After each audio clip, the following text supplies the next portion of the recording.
Hey, this is Matt once again. We're about to another video, and this is a paid request for Efree, the third of four requests from him. For those interested in requesting any type of videos, movie reviews, re-reviews, random thoughts, streams, commentaries, tier lists, rankings, whatever the case may be, feel free to send it either directly to my PayPal. I do have a CashApp as well. Links are down below in the info box, and I will get to it as soon as I possibly can. And this is for the Dark Side of the 90s. Dirty and deadly talk, trash TV,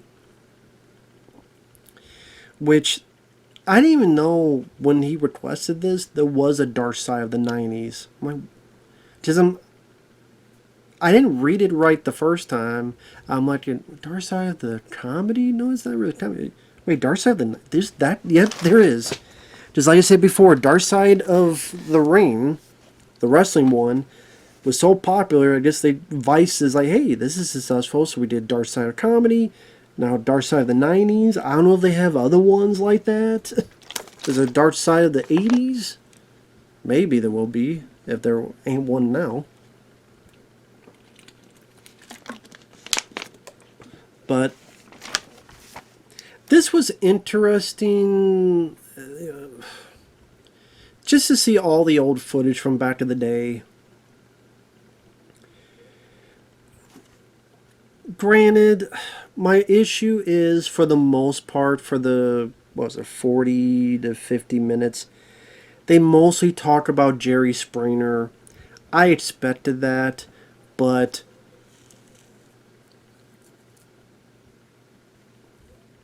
to me, it was honestly more interesting when they talked about other reality TV shows, or trash TV. Sorry, but they really didn't. Now, I did Jerry Springer, which, I mean, that burp but not burp kind of has my opinion on the show. Just, I'm not a fan of the show, Jerry Springer. I mean, I didn't watch the show. I thought it was fucking stupid. I mean, you could watch and, you get some giggles out of it, perhaps, but, I didn't go out of my way to watch it. Because, I mean, people forget that show lasted for like 27 years. People think that once the 90s ended, it was done. No. It still went on, like, when you get to the year 2000, it still went on until 2018. So it was still, 18 years of Jerry Springer. So it wasn't just a 90s thing. But it started in the 90s.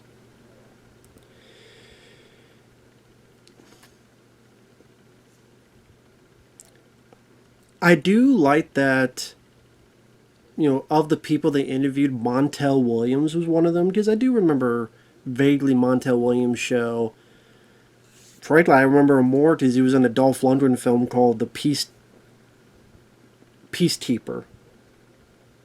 Peacemaker's the George Clooney film. But The Peacekeeper, which has a pretty good car chase on rooftops.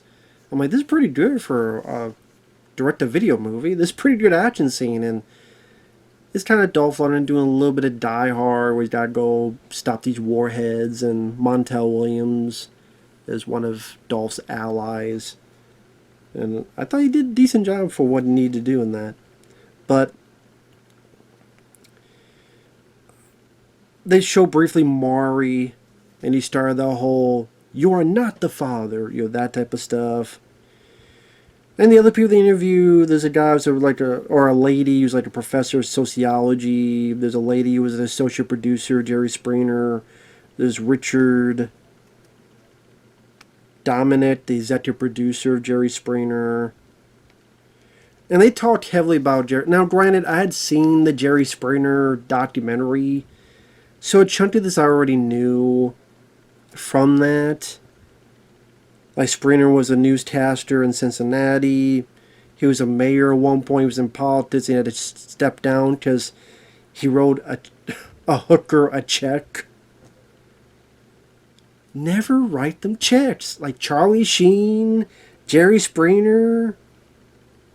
Never give them checks. Okay? Here's the rule from now on. If you go see a hooker, don't give them a fucking check. Does anyone even use checks anymore? Well, I guess very old people use checks. I think actually my mom still uses checks. But, like, don't give checks, okay? Cash. If you don't see a hooker, use cash. That'd be funny if someone tried to use a credit card. Like in person. Here's my credit card. What the fuck do you want me to do? This? Bend over or I slide through your ass. Does that compute? Anyway. Or the chip. It doesn't go there. Yep. My dick does. Anyway. Going back to this. So if you did not see the Jerry Springer documentary, which they did, okay, this may be new to you. And it was interesting to see all the old footage. The Jerry Springer first season where he tried to be legit on the show. And then all the... Which again, I saw some of this on that Jerry Springer, but you did see other clips as well. I Married a Horse and Almost Fine and Closed Down, which I think that was on the Jerry Springer documentary as well. About how you get the people, you bring them by limo, but you let them leave by cab. And kind of how you using the people, using the... I don't want to say contestants, but it's not a game show. The guests to try to get what you can out of them. That's some kind of TV drama. Something that will get people fired up or get people talking and not be boring. So you fire them up before the show, and then you don't care what happens after the show. Again, maybe it's not this program's fault, to be fair. It's just, again, a lot of this was kind of information I already knew because I had seen the Jerry Springer documentary. So, and, that has its faults too. But, again, if you might as well just watch that instead of watching this. Because you get even more info in that.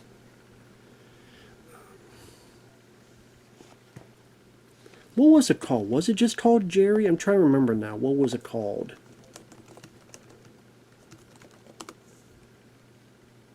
Vice Tamara Action. I'm trying to curious also. When did this Vice episode come out? Because I didn't know what the day was. Dark Side of 90s Trash TV. I'm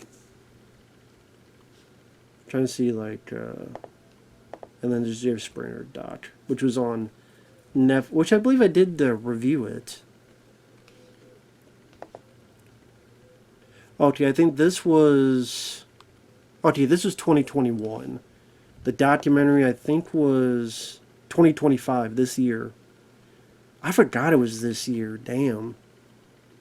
2-part documentary. I forgot it was this year. Shit. Yeah, 2021 was the... So, again, this technically was doing it first. So it's hard to blame this for that. You know what I mean? That's not really fair to do. It's like, okay, you saw a documentary later, but let's go blame each Hollywood story that covered it before. So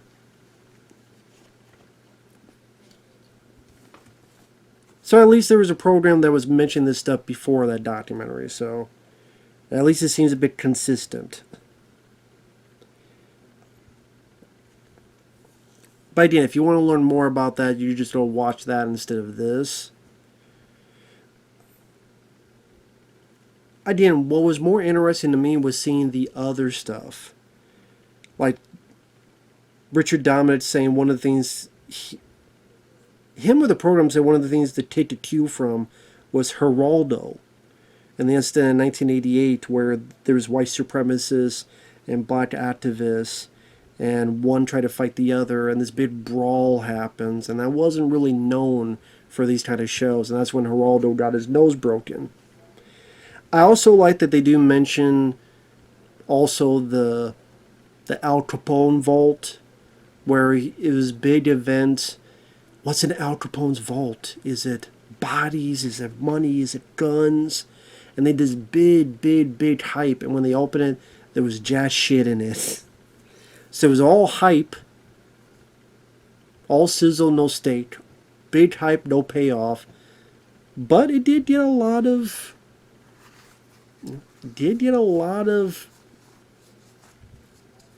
eyes on the screen. And that kind of what led Geraldo to having his own show. I wish they had just gotten Geraldo and interviewed him. Just give your thoughts on the whole Al Capone thing. Give your thoughts on the whole, like, let's talk with him. Why not interview him?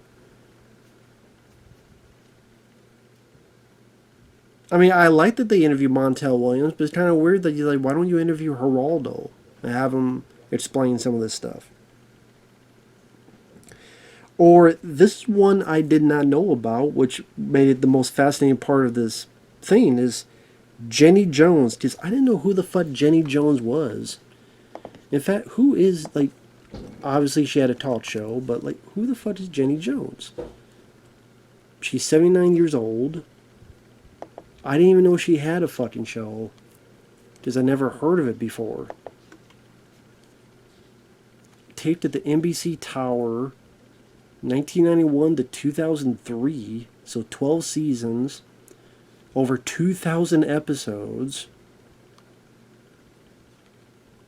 When the fuck was this? Like, what, well, if it was NBC, I didn't watch a lot of NBC, so maybe that's why. I had never, ever heard of Jenny Jones. Never heard of Jenny Jones. Ricky Lake I heard of, but not Jenny Jones.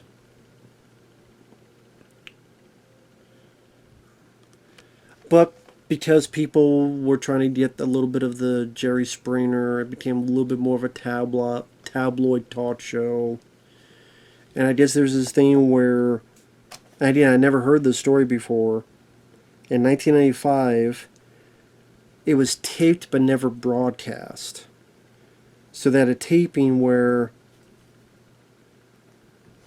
they get a couple people on, and one guy goes, "I'm gay," and, well, that's going to be clipped. This guy says he's gay, and the guy has a crush on this other guy. And the other guy didn't know it until there, where it's like, what? So this guy found out that his friend is in love with him.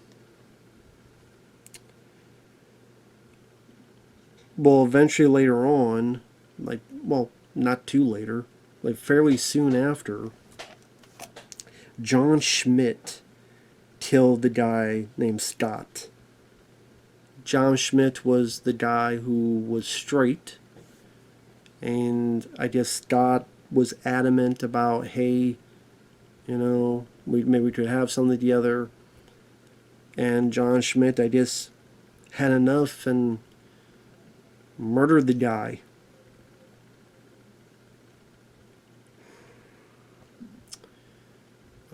Obviously, Jenny Jones continued because it continued until 2003, and I guess there was like a court hearing because you get to see snippets of that. Again, that was the most fascinating part of it. I'm sitting there going, okay, this trash TV. You tell me there was nothing on Maury, other stuff on Geraldo, or Ricky Lake, or anything other that you could look into. But no, they go back to Jerry Springer. Columbine happens. Springer is blamed for it, which, what the fuck does that have to do with, okay, kids took guns and shot kids. Let me tell you something. It's not media. Just, let me ask you a question. Does trash TV like Jerry Springer exist today on TV? Not like that type of talk show. Now, you say YouTube, there are people that do stupid things. And maybe that's what people could gauge into. My point is, how many school shootings have we had since? Sadly, a lot.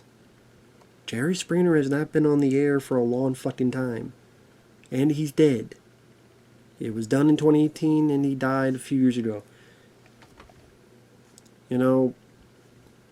Jerry Springer's not around. And there's still school shootings. There will always be violence. In America, in every country you could think of, there will always be violence. Because humans, there's a portion that have that violent nature. Ever since the days of the caveman, ever since the days of the 1930s, kill you over alcohol. The Wild West, kill you to get your boots, to steal your horse, because you cheated at cards. I think there's a lot of people that don't realize how bad the Wild West and all these eras were. Unless you have some weird rose-tinted glasses on that shit. You gotta look at the families. You gotta look at the mindset of these people based on what they're doing, what they're going through. Family, friends, lack of friends. See, I burp because the whole thing of blaming a video game or blaming a movie or blaming a TV show is an easy way out. It's the chicken shit way out. It's a simple answer to a complicated question. And that's what people want, is the simple answer. Complicated questions require complicated answers. But they don't want to deal with the complicated answers because, we'll offend the family. We'll offend the mom, the dad, and, yeah, if I found out someone in my family did a horrible thing like that, yeah, I would not want to talk to anybody. I'd be like, what the fuck?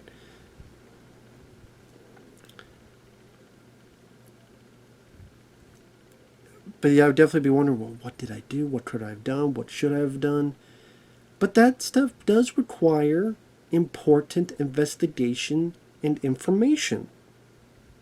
But people don't want to do that because it takes time and it takes effort. And it takes hitting those hard questions against people that could be vulnerable.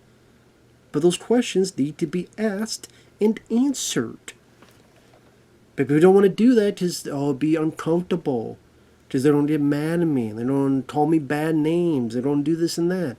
Well, tough titty, you're a fucking investigator.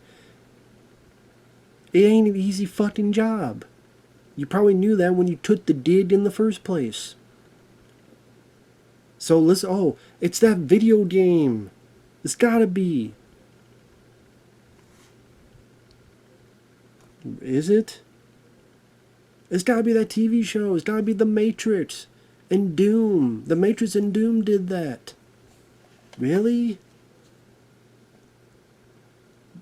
Look at the way movies are today.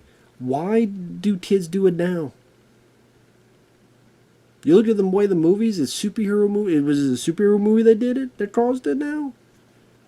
What else are you going to blame? What else is going to be the excuse? You don't have Marilyn Manson type of music anymore. Hell, you don't even have movies like The Matrix anymore. Hell, Matrix 4 wasn't even really like it was a shitty, pussified version of The Matrix.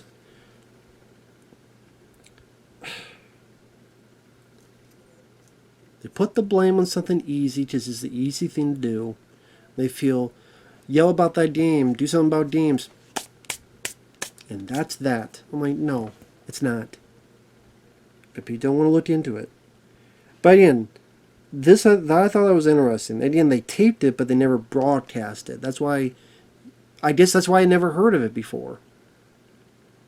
Because I didn't know who the fuck Jenny Jones was. In 1995... I didn't even have cable. It wasn't until like 96, 97 that we had cable. That's the type of stuff people would talk about at school. Because I doubt people at school knew who the fuck Jenny Jones was either. So yeah, that's why I never heard of it.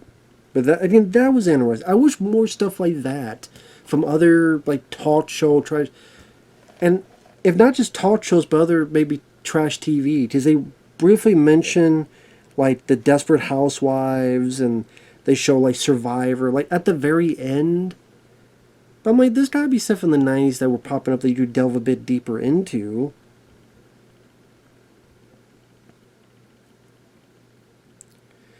I do like the line, you want to save the whale, you call Oprah. If you want to sleep with the whale, you call Jerry Springer. So, I thought that was kind of a funny line.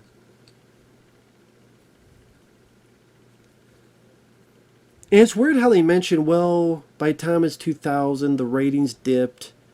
I'm sitting going, obviously not enough if they went on for another 18 fucking years. Obviously, they must have been successful enough to go on for another 18 fucking years after the 90s. Just saying. But anyway. I mean, it was interesting to see the old footage. It was cool to have Montel Williams there. I did like the story. There's like, you know, the producers are pushing to try to be like Jerry Springer, and they wanted me to do an episode about infantilism. It's like people who like to dress up as babies. And he's like, I ain't doing that. The way he's like, I ain't doing that. No, no way. I ain't doing that. Just the way Montel Williams said that was pretty funny. So I would say he was my favorite part of it. I wish he was in it more. I wish he had people like Geraldo, even Ricky Lake, like other people in that era. I don't know if Jerry Springer was alive at that point. When did Jerry Springer pass away?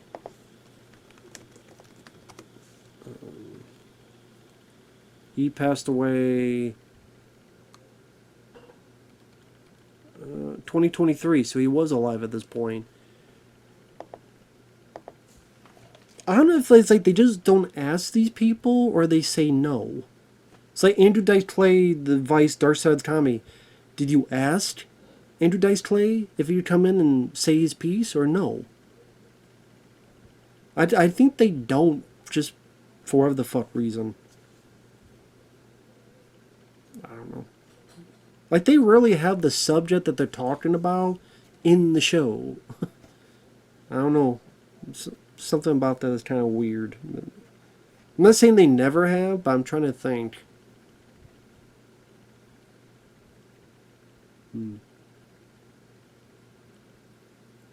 I guess, like, I haven't seen the episode, but the plane ride from hell, they would have had some wrestlers that were on that flight. So, to be fair, there are some. I don't know. So, again, this was, if you're fascinated by the subject, interesting enough, again, like the hear Montel Williams and a little bit of the Geraldo and the Jenny Jones stuff. Again, I wish they delved more into those. It's like 85% Jerry Springer, though. And again, if you really want to know more about that, you just watch the Jerry Springer documentary that's on Netflix, or you do find other ways to watch it. But I guess at the time, you know, it's before that, so I'm sure it's worth to watch the people, especially back then. So it was interesting, at the very least. So there's that. So with that said, thanks for watching, take care, and we'll see you in the next video. Bye-bye for now.